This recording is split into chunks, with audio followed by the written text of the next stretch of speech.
estamos intentando, como digo, buscar esa información. Porque la inversión, por ejemplo, para en el periodo de enero a septiembre del 2022, fue de 133 millones de dólares, en donde Zamora Chinchipe es la que mayor beneficio obtuvo, casi 60 millones de dólares, representando el 44,6% de la inversión total. Entonces, aquí podemos ver Zamora Chinchipe es donde más inversión tiene. Luego tenemos, acá está la provincia de Imbabura, que también es muy fuerte en minería, ¿verdad? Ustedes la conocen. Y esto ha generado también empleos. ¿Qué empleos generan? Tanto directos como indirectos. En total, entre enero y septiembre del 2022, en los proyectos se han creado alrededor de 30,000 empleos. Obviamente los empleos directos van a ser mucho menores y los empleos indirectos representan la mayor parte de la creación de empleo en minas. No vamos a hablar aquí de los problemas que pueden existir y todo eso, sino solamente la parte positiva, digamos, que es la creación de empleo y que funciona que nos sirve también para poder comerciar externamente nuestros productos como oro, cobre, entre los principales. Bueno, entonces, como yo les decía de un inicio, el banco lo que quiere es tener indicadores de corto plazo. Y para esto creó algunos indicadores de coyuntura. Este es uno de ellos. Es la encuesta mensual de opinión empresarial. Esta encuesta la hacemos a las empresas. ¿Okay? ¿A qué empresas? A las empresas más grandes que tiene el país, de 4 sectores. ¿Qué sectores? Manufactura, comercio, construcción y servicios. Entonces nos vamos a estas empresas mes a mes y les preguntamos ciertas cosas de su actividad. ¿Qué cosas les preguntamos? Les preguntamos cómo están sus ventas, cómo está su producción, cómo están los niveles de empleo.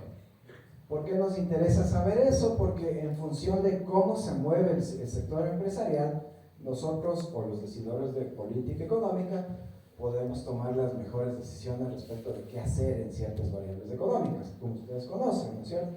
Entonces, esa es la idea fundamental de tener un indicador mensual de las empresas que le va a servir, obviamente, a cuentas nacionales para calcular el PIB trimestral y el PIB anual.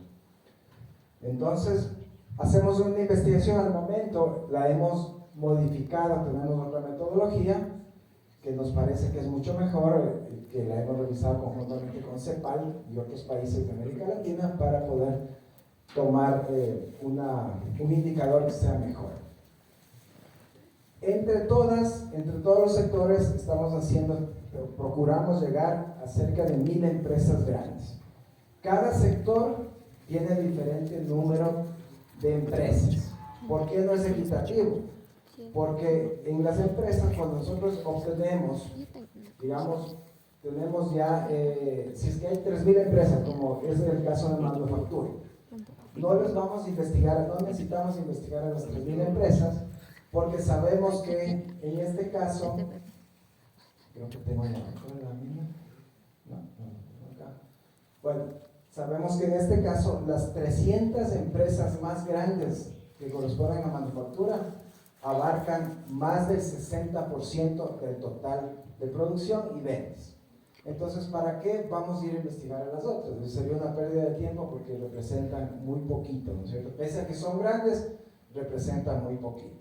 Les pongo otro caso, por ejemplo, Supermaxi, con respecto a las otras cadenas, a las cadenas de mi comisariato y las otras, no llegan a representar ni siquiera el 50% de ventas que tiene Supermaxi. Entonces, si no logramos recopilar la información de Supermaxi, para nosotros es un problema. O sea, no tiene otra empresa que la reemplace. Pero si la tenemos, si tenemos la información de Supermaxi, estamos abarcando cerca del 50% del valor de ventas del sector. Entonces va a ser clave tener a ciertas empresas. ¿De acuerdo? Entonces, con este indicador hemos sacado el índice de expectativas empresariales. Ustedes lo pueden ver, lo tenemos en Air Markdown, ¿sí? Lo tenemos hecho y publicado en la página web. pueden bajarse esta información en Excel. Tenemos información global y además por sectores. ¿Sí? ¿Cuáles son los resultados acá de la metodología? Cuando se encuentra, tenemos un rango entre 0 y 100 puntos. Cuando se encuentra en 0, obviamente no existe confianza de las empresas respecto del tema de ventas, mejoramiento de ventas, mejoramiento de la producción.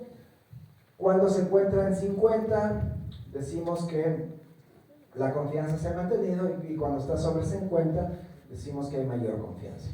Si es que existe mayor confianza, entonces los agentes económicos le van a tener fe al país, ¿no es cierto? Van a querer invertir más, las empresas van mejorando porque justamente existe una mejor confianza. Si no hay una buena confianza, entonces hay que tomar ciertas decisiones de política. Al momento el indicador está sobre 50, como ustedes pueden ver en este punto, está en 60.6, entonces las empresas tienen confianza. ¿Sí? Y tenemos información de cada uno de los sectores. Por favor, revisen esta información, es bastante interesante, está publicada la metodología a detalle, y cualquier duda, estamos pendientes. Otro indicador que sacamos es el ciclo económico, porque es importante. Nuevamente relacionamos con el PIB y decimos, bueno, el PIB tenemos trimestralmente, pero las autoridades nos piden información mensual, quieren saber qué está pasando mes a mes. Entonces, hemos tomado como referencia el ciclo del PIB, es decir, las oscilaciones que tiene el ciclo del PIB en el tiempo, y vemos que con datos al último trimestre vemos que todavía se mantiene creciente, ¿sí? Pero para este hemos calculado dos indicadores, un indicador compuesto coincidente y un indicador compuesto adelantado. ¿Cuál es el indicador compuesto coincidente? El coincidente nos dice qué variables se relacionan con el PIB y tienen una variabilidad o una oscilación muy similar al PIB, que tengan una correlación elevada. Entonces, en función de eso hemos sacado 5 variables. Igual la metodología está publicada hace algunos años, no lo hemos modificado, lo vamos a revisar muy pronto. Y este indicador coincidente, entonces nos va a decir, cuando se mueva el PIB, estas 5 variables se van a mover de manera simultánea al PIB. Ejemplo, ¿qué variables se les ocurre? Acá nosotros hemos trabajado con más de 400 variables para determinar cuáles son las que tienen una correlación alta con el PIB. ¿Qué pasa, por ejemplo, cuando aumentan los depósitos? ¿Los depósitos serán coincidentes con respecto al PIB? Cuando la gente empieza a depositar dinero, ¿qué pasa con el PIB? ¿Qué puede pasar con el PIB? Ceteris paribus. ¿Qué podría pasar? Si los bancos están llenando de dinero, ¿no es cierto? Tienen más plata. ¿Qué van a hacer los bancos con esa plata? ¿Qué hacen los bancos? Yo les digo mal. Créditos, no préstamos, créditos, diferentes préstamos, créditos, ¿sí? Hacen créditos. Entonces hacen créditos de las empresas, y las empresas están con confianza, dijimos ahorita, ¿no es cierto? Si están con confianza, las empresas van a empezar a producir más. ¿Qué va a pasar con el PIB? ¿Va a aumentar cuándo? ¿Hoy o después de un periodo? Seguramente después. Entonces, los depósitos es un indicador adelantado del ciclo del PIB. ¿Sí? ¿Sí me cacharon la idea? Hay variables que son coincidentes y hay variables que son adelantadas. La producción de petróleo. Empiezan a subir los precios del petróleo. Sube la producción.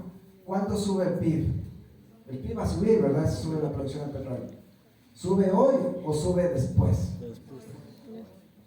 ¿Hoy? ¿Por qué? ¿Qué soy? Bueno, va a subir después. En realidad, aumenta hoy la producción, pero el PIB, los efectos que tiene la producción de petróleo sobre el PIB son posteriores. No tan lejos, pero van a ser posteriores. Entonces, este es un indicador que lo llamamos adelantado. Ahora, como ya tenemos información, al mes de marzo ya podemos saber hacia dónde va a ir el PIB. ¿Estamos de acuerdo? Porque el PIB solamente tenemos hasta el último trimestre del 2022. Por lo tanto, si está subiendo el indicador adelantado del coincidente, bueno, en este caso ya empezó a bajar, entonces el PIB tendrá que seguramente dar un giro, ¿verdad? Bueno, en honor al tiempo voy a avanzar más rápido. Tenemos otro indicador que se llama el IDEA. Este también hacemos relación con el PIB y decimos que vamos a tomar, en este caso tomamos 24 industrias que se obtienen en el PIB y que estas representan el 68% del PAB, valor agregado bruto de la economía. Con esta participación, con esta importancia de estos sectores, nosotros calculamos una especie de un PIB mensual, es el IDEA. ¿Ya? Entonces, cuando la autoridad económica viene y nos dice, bueno, ¿cómo estamos hoy? Quiero saber cómo está hoy día la variación del PIB, si está positiva o está negativa. Entonces venimos al IDEA y les decimos, miren, este rato está como queriendo dar un giro ya el IDEA. Por lo tanto, el PIB tiene que más o menos orientarse hacia allá, porque tenemos una cobertura que representa casi el 70% de las cuentas trimestrales. ¿Sí? Entonces es un indicador de corto plazo que nos va a dar luces para poder tomar decisiones de política. Miren también a este que está publicado en la página. Luego tenemos, ya hemos hablado de empresas, pero no hemos hablado del consumidor, ¿verdad? Nosotros también hacemos, a través del INE, les pedimos a ellos que nos hagan una investigación sobre qué pasa con los hogares. Seguramente en algunos hogares han llegado los del INE, siempre han llegado no solo al censo, sino para otras investigaciones.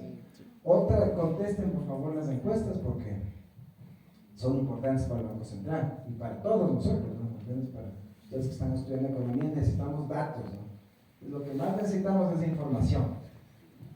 Y este índice de confianza del consumidor lo que hace es medir el optimismo de los hogares respecto de qué?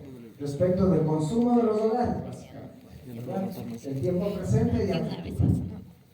Entonces queremos saber cómo se sienten los hogares hoy día y cómo se van a sentir los hogares mañana, ¿verdad? Mañana lo lógico es que nos sentamos mejor o peor. Mejor, ¿verdad? Que dice, mañana voy a estar peor. Siempre queremos estar mejor, estamos estudiando para mañana encontrar un buen trabajo, no para mañana estar peor. Como que la expectativa de todos siempre va a ser estar mejor, ¿verdad? Y eso sí nos dicen los resultados. Los resultados del futuro nos dicen que vamos a estar mejor que lo que estamos hoy. Y este indicador, que también tiene una metodología que hacemos determinamos entre 0, 50 y 100, decimos que si está sobre 50 estamos mejor, pero los hogares lastimosamente están ubicados entre 5 y 13, entonces dicen que no están tan mejor. Esta no es una serie muy larga, hubo problemas metodológicos en la pandemia y hubo cambios, entonces por eso no les he publicado una serie histórica como en las otras variables. ¿Sí? De todos modos, sí podríamos reconstruir ciertas partes del indicador, pero no en su totalidad, por temas metodológicos, como digo.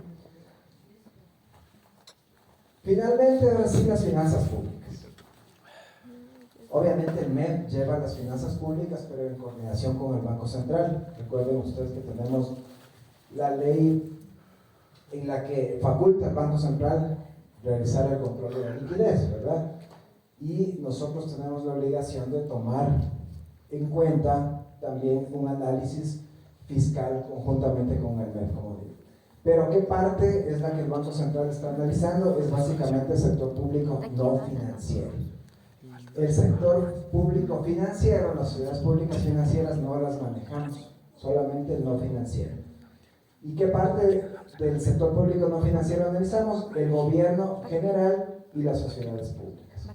En el gobierno general está el gobierno central, los gobiernos locales, bueno, que es el PGE, ¿no es cierto?, el presupuesto general del Estado, básicamente, los gobiernos locales, que son los GATS, y el Fondo de Seguridad Social, donde están el IES, el Fondo de las Fuerzas Armadas y de la Policía Nacional. Y en el caso de las sociedades públicas, solamente vemos las que son no financieras, donde está Petroecuador, que ya hablamos, el resto que son muy chiquitas, y otras que no son parte de la muestra. Entonces, ¿por qué les hablé de petróleo? Porque los temas petroleros, los ingresos petroleros, son importantes para el fisco, ¿verdad? Para los ingresos fiscales. Vamos directo a los resultados y vamos a los temas anuales. Hagamos un análisis anual de los ingresos fiscales. Del 2018 al 2022 en esta tabla vemos que los ingresos han aumentado de casi 41 mil millones a casi 45 mil millones de dólares. O sea, han aumentado en estos años como 4 mil millones de dólares. Es algo importante, que el Estado tenga mayores ingresos.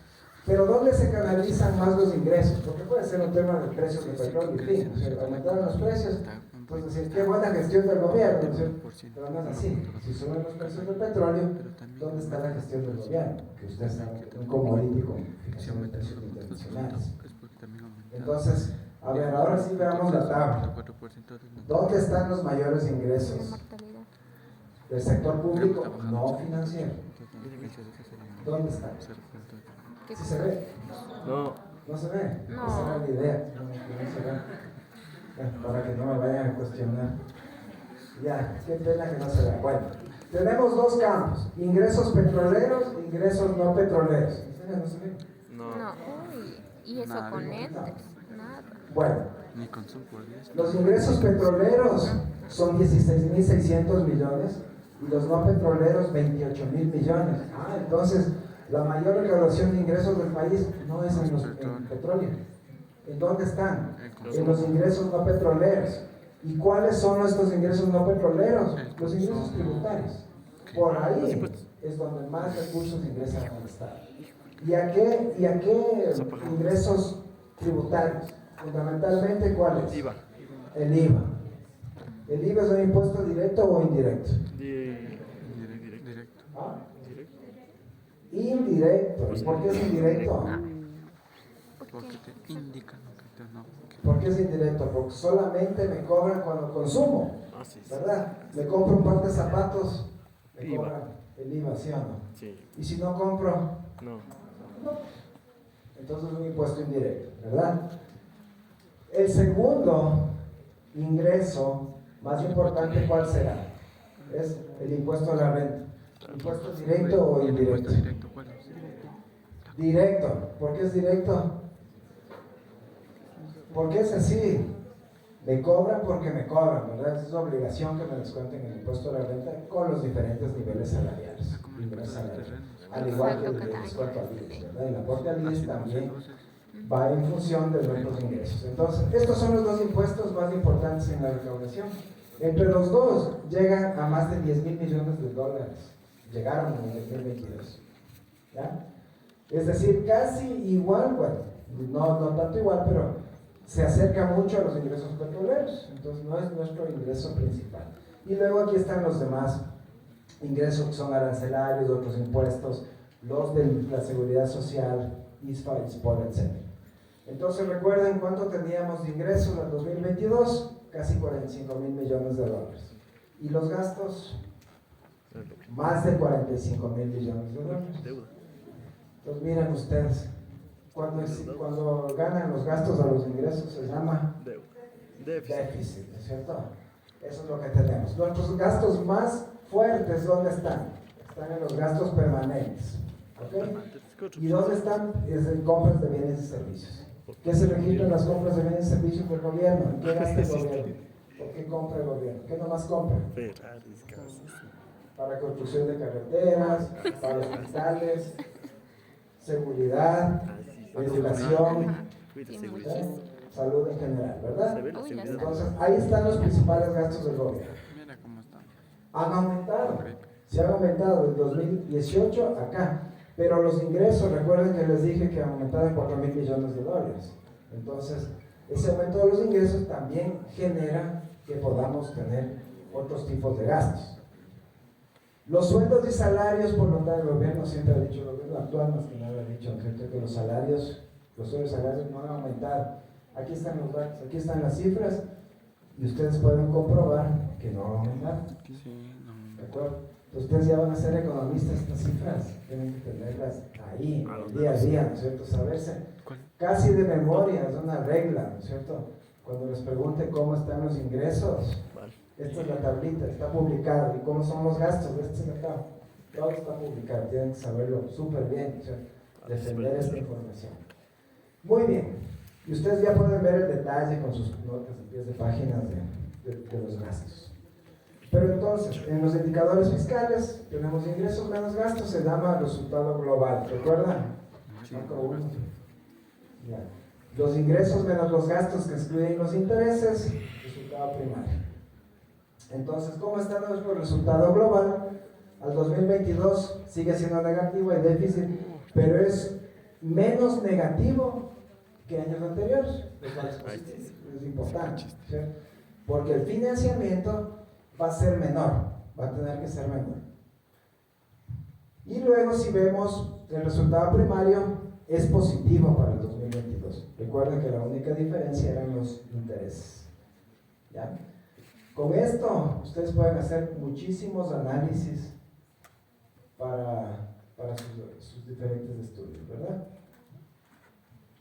Eso básicamente son temas muy agregados los que les hemos comentado acá, pero espero que les haya refrescado la memoria y puedan seguir revisando nuestras metodologías y haciendo los comentarios que ustedes requieren.